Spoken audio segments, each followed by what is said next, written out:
അപ്പൊ big boss season 7 ആദ്യത്തെ captain നമ്മുടെ അനീഷ് ബ്രോ ആയിട്ട് ബിഗ് ബോസ് അനൗൺസ് ചെയ്തിരിക്കുകയാണ്. അപ്പോ ക്യാപ്റ്റൻ മാത്രമല്ല, പുറത്തും അകത്തും ഉള്ള ഏറ്റവും ട്രെൻഡിങ് ടോപ്പിക് അല്ലെങ്കിൽ എല്ലാവരുടെയും ചർച്ച എന്ന് പറയുന്നത് നമ്മുടെ അനീഷ് ബ്രോയെ പറ്റിയാണ്. ആദ്യമായിട്ടല്ലേ ഒരു എൻട്രി വരുന്നത്? ഫസ്റ്റ് ടൈം ഒരു കോമണർ കയറി വരുന്നത് ആദ്യമായിട്ടല്ലേ? അതെ അതെ. ഇല്ലെങ്കിൽ സാധാരണ കോമണറിനെല്ലാം നമ്മൾ വൈൽഡ് കാർഡ് ആയിട്ടല്ലേ കൊണ്ടുവരുന്നത്. പക്ഷെ ഇത്തവണ ആദ്യമേ കയറ്റി വിട്ടിരിക്കുകയാണ്.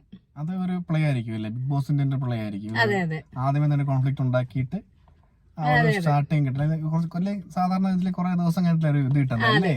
ആദ്യമേ ഫയർ ഇപ്പൊ കിട്ടുന്നത് ആദ്യമായിട്ടല്ല, ഈ സീസണിൽ ആദ്യമായിട്ടൊരു ഫയർ സ്റ്റാർട്ടിങ്ങിലേ തൊട്ട്. അത് കോമൺ ആയിട്ട് വന്നിട്ട് ഇത്രയും ഫയർ കാണിക്കുന്നത് വലിയൊരു കാര്യം തന്നെയാണ്. പക്ഷെ പുള്ളി വന്നപാടെ ഭയങ്കര ഒരുതരം പുച്ഛം എല്ലാരോടും അല്ലേ? ആരറിയില്ല എന്നൊരു ഭാവം, അങ്ങനെയൊക്കെ കളിയാക്കുന്നുണ്ട്, ഒരു പുച്ഛ ഭാവത്തിൽ പെരുമാറുന്നുണ്ട്. പിന്നെ പുള്ളിയുടെ ഒരു സ്ട്രാറ്റജി എന്ന് പറഞ്ഞാൽ സാധാരണ എല്ലാരും പഴയ ബിഗ് ബോസിലേക്ക് ഉണ്ടായിരുന്ന പോലെ ഒറ്റപ്പെടലിന് വേണ്ടിയിട്ടുള്ള സിറ്റുവേഷൻസ് സ്വന്തമായിട്ട് ക്രിയേറ്റ് ചെയ്യുന്ന പോലെ അത് ബാക്കിയുള്ളവർ സപ്പോർട്ട് ചെയ്യുന്നില്ല. ബാക്കിയുള്ളവർ എന്നാ നീന്നെ ഒറ്റപ്പെടാൻ സമ്മതിക്കില്ല എന്ന് പറഞ്ഞ് നിൽക്കുന്നുണ്ട്. എല്ലാരും നല്ല സ്ട്രോങ് ആയിട്ട് നിൽക്കും. എല്ലാവരും ഒരു ഗെയിം ആയി. അതെ അതെ അതെ. ഇത്ര സീസൺ ആയല്ലോ, അപ്പൊ എല്ലാരും കളി അറിയാം, ഇത് എങ്ങനെയാണ് കളിക്കേണ്ടെന്നുള്ള സാധനം ഇപ്പൊ ലോജിക്കലി കളിക്കുന്ന ആൾക്കാരാണ്. ഈ സീസണിന്റെ പ്രത്യേകത അതാണ്, എല്ലാവർക്കും കളിക്കണം, എല്ലാവർക്കും അറിയാം.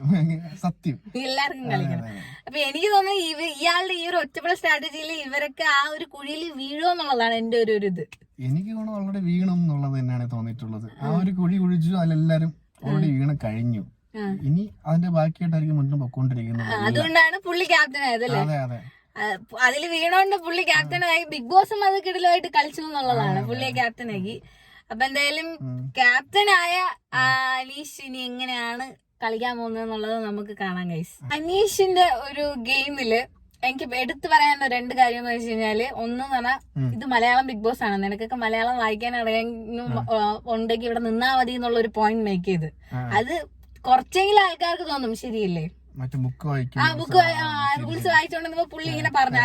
അതിനെ ചുറ്റിപ്പറ്റി കുറച്ച് അങ്ങോട്ടും ഇങ്ങോട്ടും കുറെ ക്ലാഷ് വന്ന് ഈ അനീഷിനെതിരെ എല്ലാരും നിന്നപ്പോഴാണല്ലോ അനീഷ് പിന്നെ ഒറ്റപ്പെടൽ സ്ട്രാറ്റജി അല്ലെങ്കിൽ ഒറ്റപ്പെടത്ത് ഞാൻ നിൽക്കുന്നു, ഞാൻ ഇനി ആരോടും മിണ്ടുന്നില്ല എന്ന് പറഞ്ഞ് ഇപ്പൊ ഇരുന്നത്. അപ്പൊ അങ്ങനെ സംഭവം ഉണ്ടായത്. പക്ഷെ നമ്മളൊന്ന് ലോജിക്കലി ചിന്തിച്ചാൽ ശരിയല്ലേ? അതൊരു പോയിന്റ് പുള്ളി മേക്ക് ചെയ്തതാണ്. ഇനി വേറൊരു പോയിന്റ് എന്ന് വെച്ചാൽ ക്യാപ്റ്റൻസി ടാസ്ക് നടക്കുന്ന സമയത്ത് ക്യാപ്റ്റൻ അവൻ യോഗ്യത ഇല്ല എന്ന് പറഞ്ഞപ്പോ ഒബ്വിയസ്ലി എന്താ അനീഷിനെ തന്നെ പറ്റൂല എന്ന് എല്ലാരും വന്ന് പറഞ്ഞു. പക്ഷെ രേണുസുതിക്കും 1-2 കിട്ടിയായിരുന്നു. അതാണ് ഇപ്പൊ ഇവിടെ ഇരയായിക്കൊണ്ടിരിക്കുന്ന. എനിക്ക് വേണമെങ്കിൽ ഇപ്പൊ പറയാം, രേണുസുതിയും ഈ പുള്ളിയാണല്ലേ. അപ്പൊ ഈ പുള്ളി ക്യാപ്റ്റൻസി ടാസ്കിൽ ഒരു പോയിന്റ് മേക്ക് ചെയ്ത്, അതായത് നമ്മുടെ ശാരികയില്ലേ, ഇന്റർവ്യൂ ശാരിക, പുള്ളിക്കാരിയുടെ നമുക്ക് നമ്മുടെ ഓഡിയൻസ് നമ്മുടെ ഒരു ഇമേജ് എന്ന് പറഞ്ഞാൽ ഭയങ്കര ചൊറിയാണ്. ഹോട്ട് സീറ്റിൽ വന്നിരിക്കുന്ന ഏത് ഗസ്റ്റിനെ എന്ത് ചെയ്യും, ചൊറിഞ്ഞ വാരി വിടത്തുള്ളൂ. പ്രത്യേകിച്ച് ബിഗ് ബോസ് കണ്ടസ്റ്റന്റിനെയൊക്കെ നല്ല രീതിക്ക് ചൊറിഞ്ഞ ഒരാളാണ്. പുള്ളിക്കാരിക്ക് ഒരു നെഗറ്റീവ് ഇമേജ് ഓൾറെഡി ഉണ്ട്. അപ്പൊ പുള്ളിക്കാരുടെ കയ്യിൽ നിന്ന് ഒരു ചെറിയൊരു അബദ്ധം പറ്റിയതെന്ന് വെച്ച് കഴിഞ്ഞാൽ, പുള്ളിക്കാരി ഇന്നലെ ഇങ്ങനെ പറഞ്ഞു, അതായത് ഞാൻ ഇന്റർവ്യൂ ചെയ്യുന്ന ആൾക്കാർക്ക് ഇങ്ങനെയൊക്കെ ഉള്ള ഈ സിറ്റുവേഷൻസ് ജസ്റ്റ് സ്ക്രിപ്റ്റഡ് ആയിട്ടാണ് ചെയ്യുന്നത്, സ്ക്രിപ്റ്റ് ഓൾറെഡി ഉണ്ട് എന്ന് പറഞ്ഞു.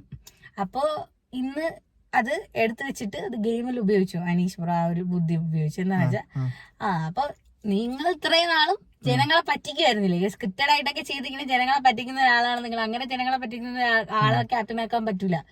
അത് സത്യം പറഞ്ഞാൽ അതൊരു പോയിന്റ് ആണ്.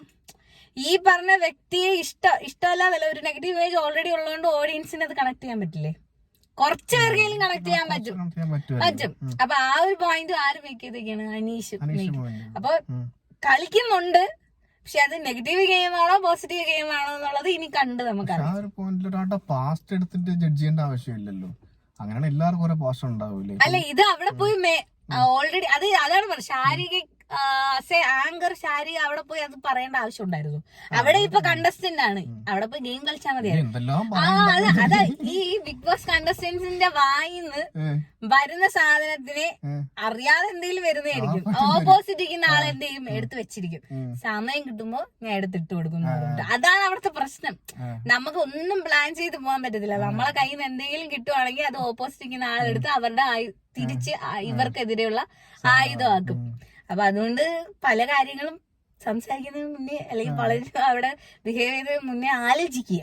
ഒരാഴ്ച എന്തായാലും പക്ക പ്ലാൻ തെറ്റി അവരെ മനസ്സിലുള്ള സാധനം പറയാം. അത് കഴിയുമ്പോഴത്തേക്ക് എല്ലാവരുടെയും എല്ലാവരുടെയും ഫേസ് ഒറിജിനൽ ഫേസ് നമുക്ക് കാണാൻ പറ്റും. പക്ഷെ എനിക്ക് തിരിച്ചാവുന്ന കേട്ടോ, ഇതിപ്പോ നമ്മളെ ഒറിജിനൽ ഫേസ് അല്ല ഇനി വരാൻ പോകുന്നത്. നമ്മൾ ഇങ്ങനെയൊക്കെ തന്നെ ആയിരിക്കും. പക്ഷെ അവിടെ ചെല്ലുമ്പോൾ നമ്മൾ കാണുന്ന ആൾക്കാര്, നമ്മൾ എന്താ പറയാ സംസാരിക്കുന്ന ആൾക്കാരൊക്കെ അവരെ വെച്ചിട്ടായിരിക്കും നമ്മുടെ മൈൻഡ് മാറുന്നത്. അതെ അതെ, അത് അത്രേ ഉള്ളൂ. അത് നമുക്ക് കൂടെ ഉള്ളവർ നന്നായിട്ട് ഇൻഫ്ലുവൻസ് ചെയ്യും. അപ്പൊ എന്തായാലും ഇനി അനീഷ് ബ്രോ എങ്ങനെയാണ് കളിക്കാൻ പോകുന്നത്? അയാൾ നല്ല സ്മാർട്ട് ആയിട്ട് തന്നെ കളിക്കാൻ കാര്യമുണ്ട്. എന്തായാലും കോൺഫിഡൻസ് ഉണ്ട് പുള്ളിക്ക്. കോമണർ ആണ്, അപ്പുറത്ത് കുറെ സെലിബ്രിറ്റീസ് ആണ് ഉള്ളതെന്നുള്ള ഒരു ചിന്തയില്ല. സാധാരണ നമ്മൾ ഇതിന് മുന്നേ കോമണേഴ്സ് വന്ന് കണ്ടിട്ടുള്ളൂ. അവര് സെലിബ്രിറ്റീസ് ആണ്, നമ്മളത് ചെറുതാവരുതേ എന്നൊക്കെ പറഞ്ഞ് ഫേക്ക് ചെയ്ത് കളിക്കും. പക്ഷെ ഇത് അങ്ങനെയല്ല. ഇത് ആര് വന്ന ഇവരാരെ എനിക്ക് അറിഞ്ഞൂടാ, ഇവരാരെ എനിക്കെന്താ അങ്ങനെയൊന്നും ശരിക്കും പുള്ളിക്ക് അറിയാത്തോണ്ടായിരിക്കും ഇനി അങ്ങനെ. അതറിയില്ല. ബട്ട് എന്തായാലും ആ ഒരു ആറ്റിറ്റ്യൂഡ് ഗെയിമിന് നല്ലതാണെന്നാണ് എനിക്ക് തോന്നുന്നത്. അത് അല്ലാണ്ട് കളിച്ചാൽ പറ്റില്ലല്ലോ, അത് വേണ്ടി വരും. കണ്ടറിയണം. അതെ, പുള്ളിയുടെ ഇതുവരെ ഉള്ള ജഡ്ജ്മെന്റ് നിങ്ങൾ നോക്കരുത്. കുറെ ആൾക്കാർ ഇങ്ങനെ ഓവറാന്നൊക്കെ പറഞ്ഞ് കമന്റ് ചെയ്യുന്നുണ്ട്. പുള്ളി ഓവറാണ്, പുള്ളിയെ കളയണം അങ്ങനെയുള്ള രീതിയിലേക്ക്. പുള്ളി ഔട്ടാക്കണം എന്നൊക്കെ ഇപ്പോഴേ പറഞ്ഞു തുടങ്ങിയിട്ടുണ്ട്.